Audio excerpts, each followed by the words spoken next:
Bonjour les amis, j'espère que vous allez bien.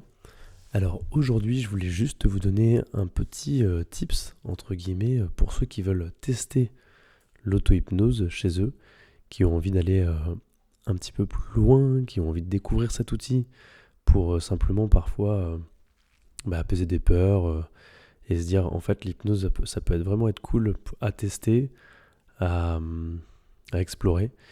Alors j'avais simplement envie de vous donner un petit aperçu.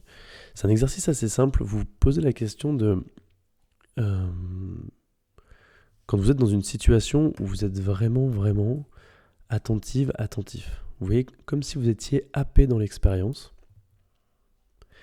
Demandez-vous quels sont les signaux qui font que vous ressentez le fait d'être complètement dans votre expérience. Est-ce que c'est le fait que d'un seul coup le monde autour de vous n'existe plus? Est-ce que c'est le fait d'être complètement dans une autre expérience? Vous êtes en train de penser à quelque chose que vous devez faire ou que vous devez vivre? Comment vous ressentez votre corps, par exemple? Alors ces expériences, c'est des expériences simples de la vie de tous les jours. Ça pourrait être lire un livre, ça pourrait être conduire, ça pourrait être aller au cinéma, parfois faire du sport, parfois faire la cuisine ou simplement être avec des amis. En fait, vous savez, parfois on est tellement dans son moment qu'on en oublie tout le reste.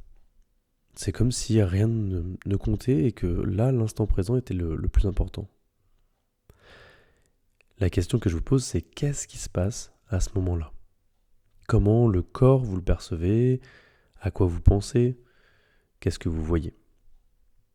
Vous voyez, si par exemple, je fais l'expérience du livre, de la lecture, même si c'est parfois une expérience lointaine pour certains, euh, vous pourriez vous dire, tiens, quand je lis un livre, quand je me pose, en fait, j'en oublie mon corps. Je sais que je suis dans le canapé, je sais que je suis dans ma chaise, je suis en train de lire, mais j'en oublie mon corps et je suis complètement capté par les personnages. Un peu comme si quand l'auteur m'embarque à travers ses mots dans son histoire, en fait je pouvais voir les personnages, je peux voir leur interaction, je peux parfois ressentir leurs émotions. Comme si en fait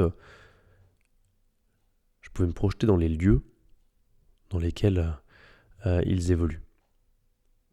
Alors demandez-vous si par exemple quand vous vivez ça, là je vous fais la description pour une lecture par exemple, mais qu'est-ce qui se passe au niveau de vos ressentis, qu'ils soient visuels, auditifs, kinesthésiques? On pourrait prendre d'autres ressentis comme le goût, l'odorat par exemple. Si on lit une recette de cuisine, il y a des personnes qui me disent mais moi j'ai les goûts directement dans la bouche. Si j'imagine cuisiner, je sais pas moi, une salade de fruits, je peux capter les goûts des fraises, les goûts des oranges ou des bananes, etc., etc. Et donc en fait, en associant ces goûts, je peux savoir quelle va être la structure et ce que je veux créer en cuisine. Donc l'idée, c'est simplement de se décrypter, de se poser, et puis une fois que vous avez compris ça, de repérer ces éléments qui font que à ce moment-là, vous êtes dans cette expérience, et une fois que vous avez repéré ces éléments qui font qu'à ce moment-là, vous êtes dans cette expérience, vous pouvez les recréer simplement sur commande, et à ce moment-là, vous savez quasiment vous mettre en auto-hypnose sur commande. La question après qui est sous-jacente, c'est comment on utilise cet état-là. Puis ça, ce sera peut-être l'objet d'une autre vidéo. À bientôt.